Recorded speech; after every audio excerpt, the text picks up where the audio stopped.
O Guarani, de José de Alencar. Parte 4, capítulo 4. Revelação. Apenas Álvaro, com a chegada dos seus companheiros, viu-se livre dos inimigos que o atacavam, voltou a Peri, que assistia, imóvel, a toda esta cena. "Vinde", disse o moço com autoridade. "Não", respondeu o índio friamente. "Tua senhora te chama."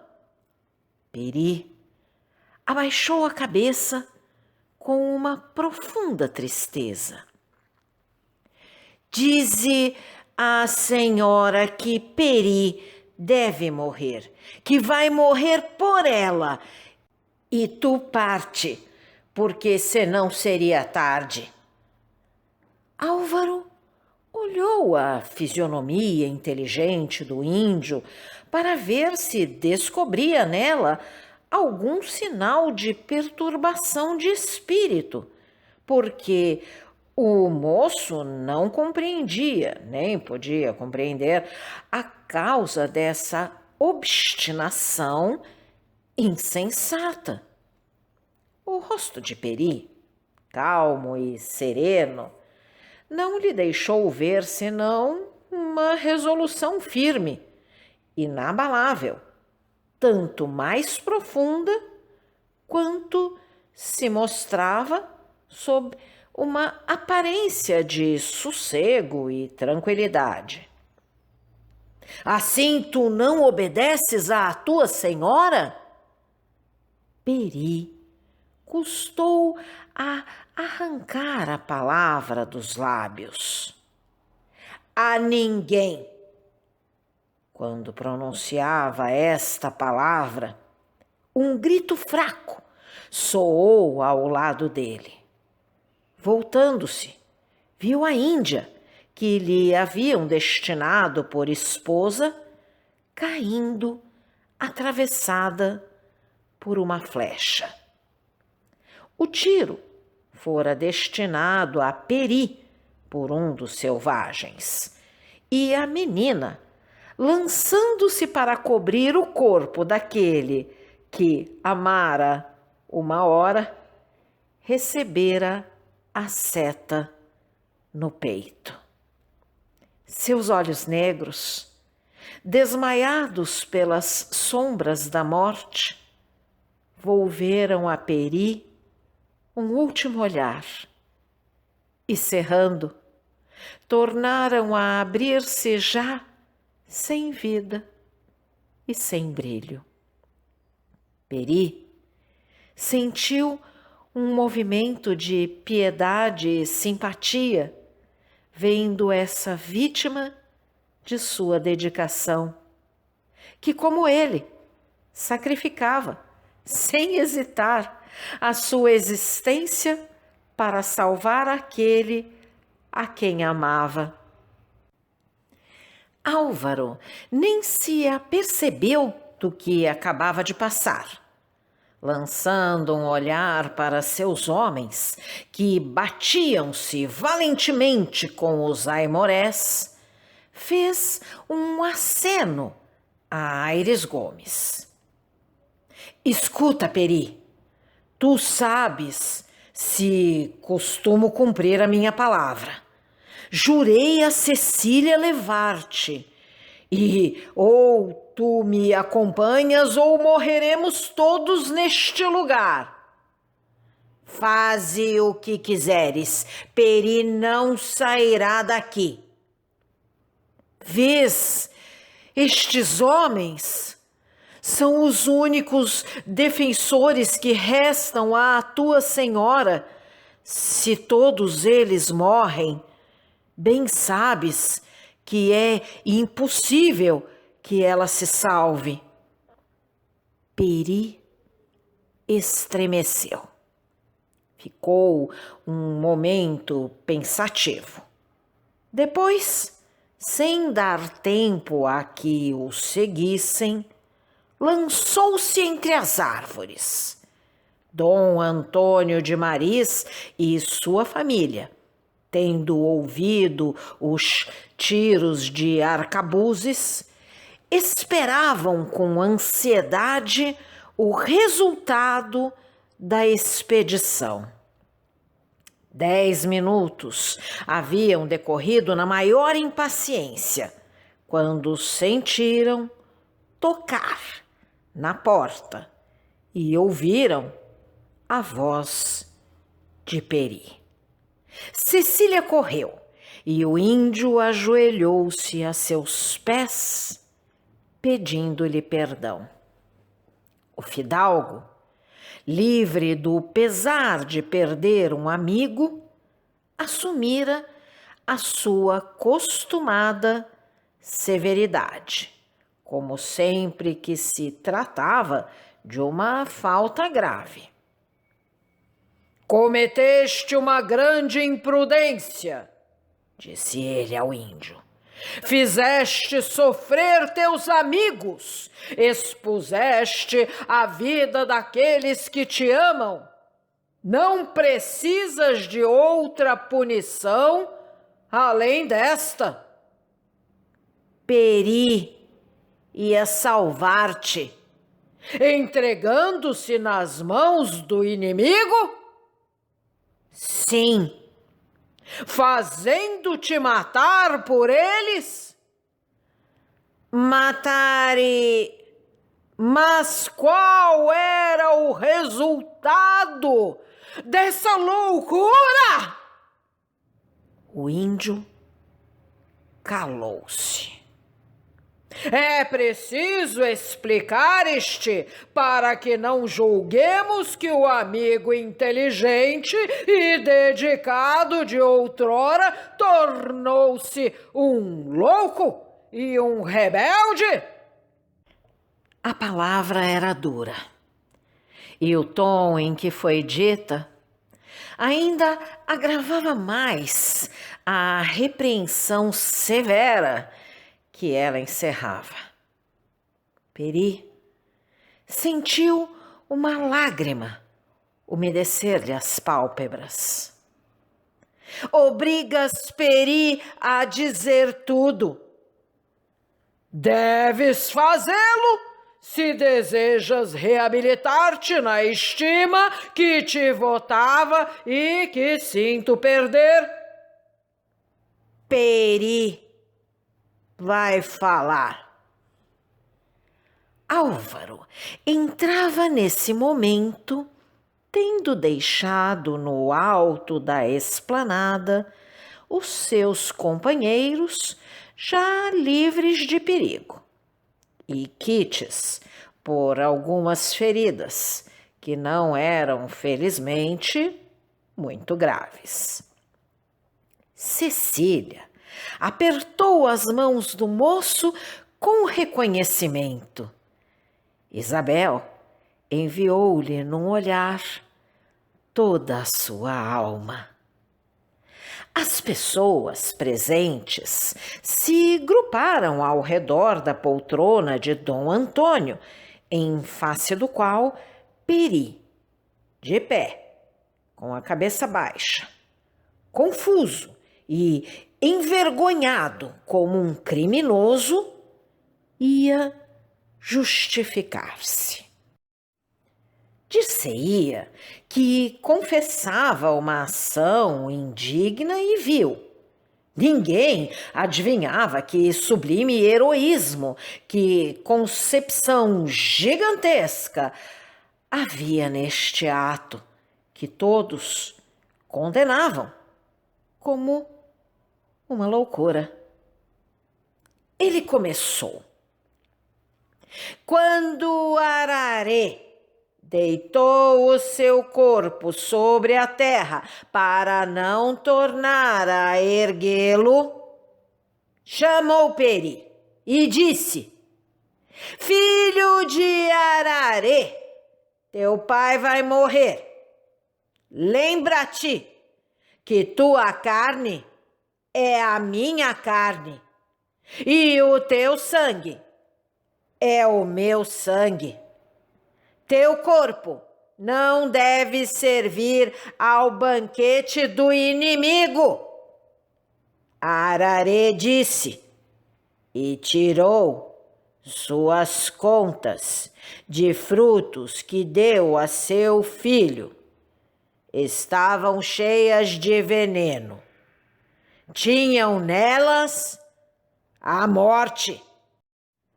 Quando Peri fosse prisioneiro, bastava quebrar um fruto e ria do vencedor que não se animaria a tocar no seu corpo. Peri viu que a senhora sofria e olhou as suas contas. Teve uma ideia. A herança de Ararê podia salvar a todos.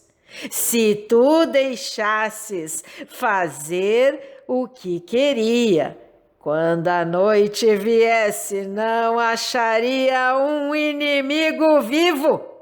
Os brancos, os índios, não te ofenderiam mais.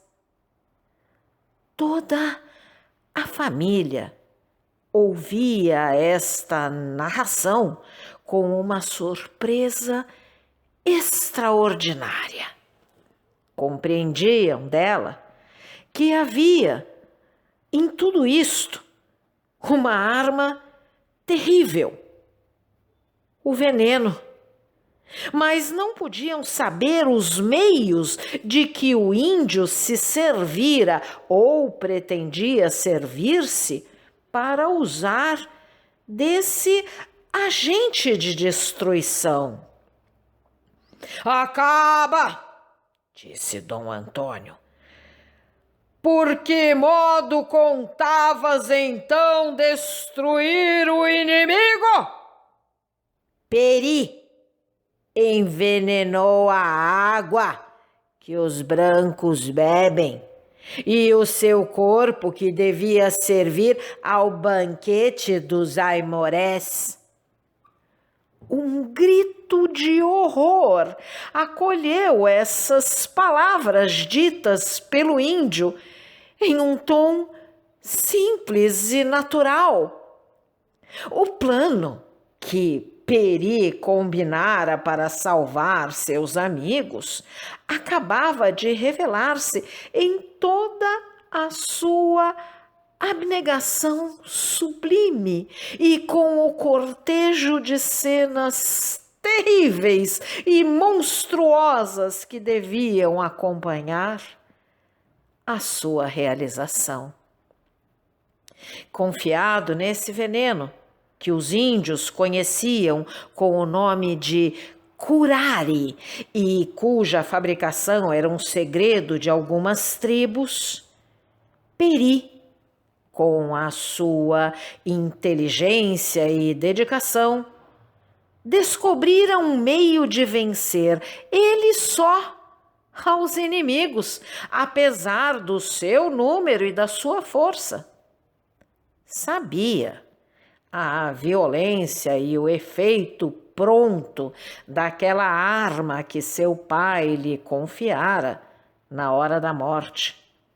Sabia que bastava uma pequena parcela desse pó sutil para destruir em algumas horas a organização, a mais forte e a mais robusta.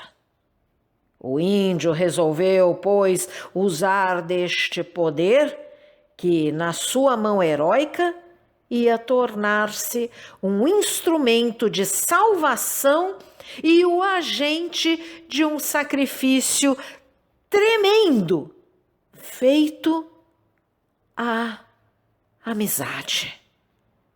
2 frutos bastaram. Um serviu para envenenar a água e as bebidas dos aventureiros revoltados, e o outro acompanhou-o até o momento do suplício, em que passou de suas mãos aos seus lábios.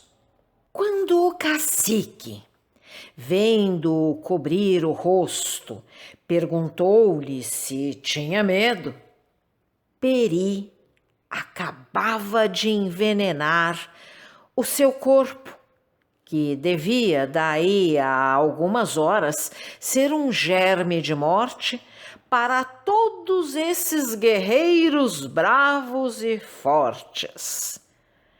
O que, porém, dava a esse plano um cunho de grandeza e de admiração, não era somente o heroísmo do sacrifício, era a beleza horrível da concepção.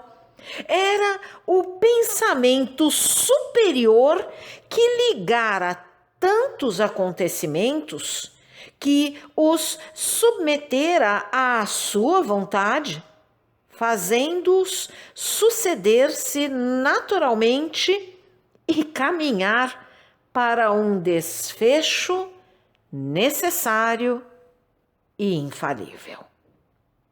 Porque é preciso notar, a menos de um fato extraordinário, desses que a previdência humana não pode prevenir, Peri, quando saiu da casa, tinha a certeza de que as coisas se passariam como de fato se passaram.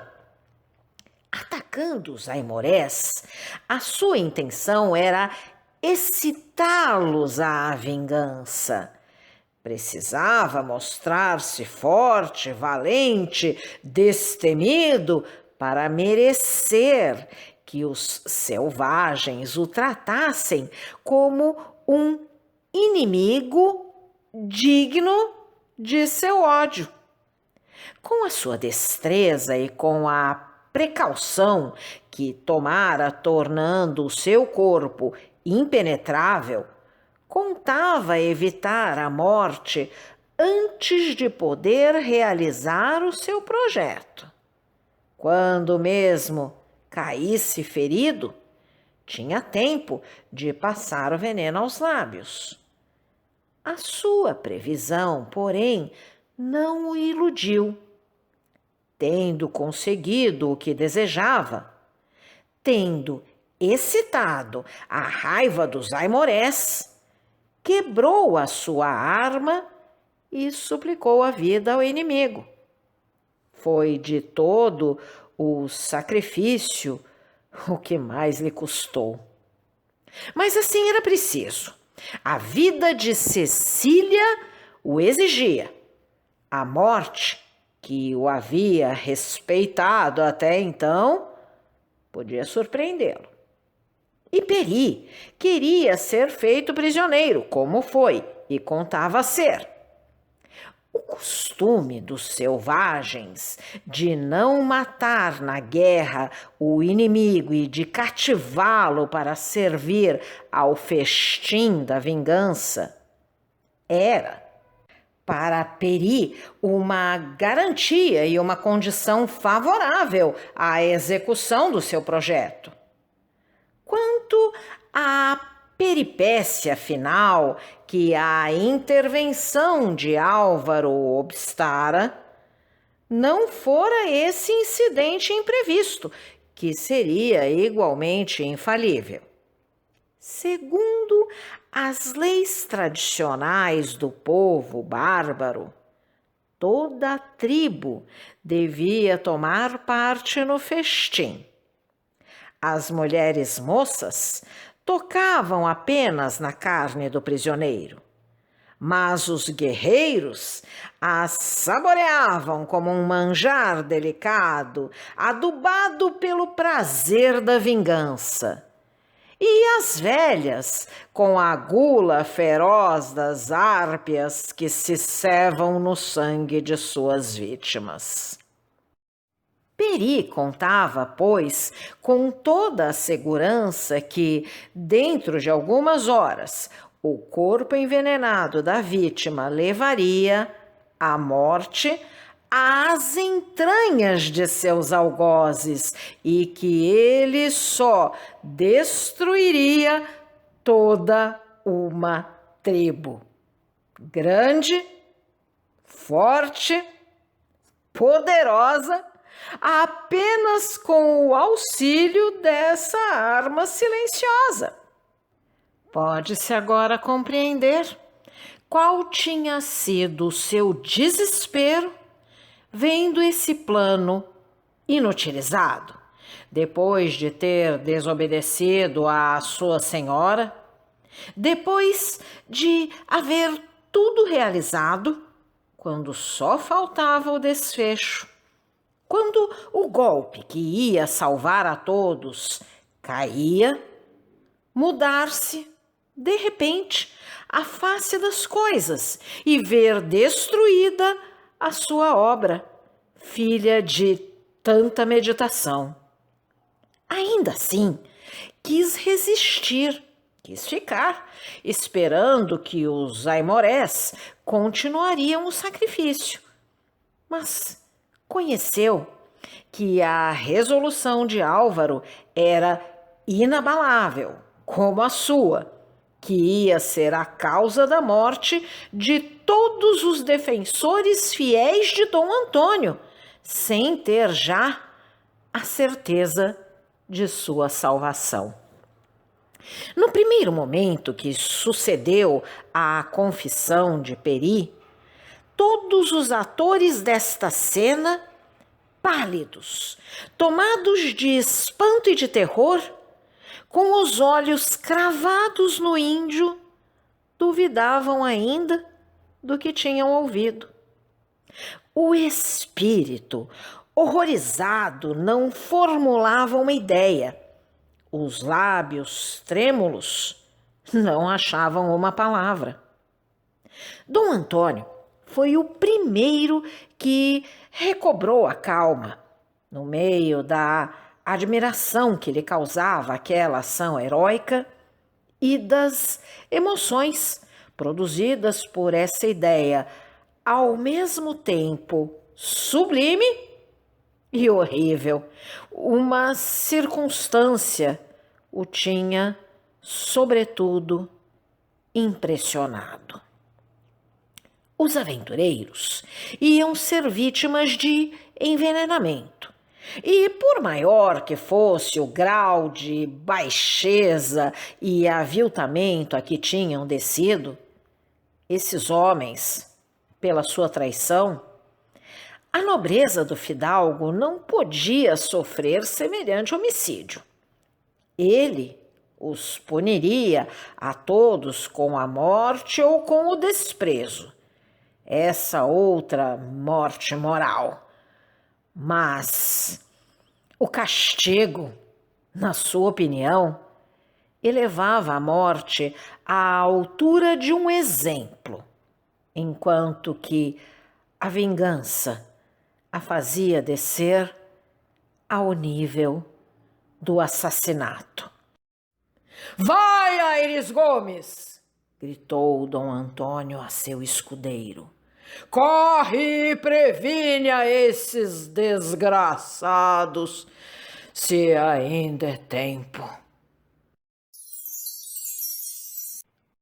Se você gostou desse áudio, deixe seu like, compartilhe, deixe também seu comentário e se inscreva no canal, ativando o sininho para ser avisado dos próximos vídeos.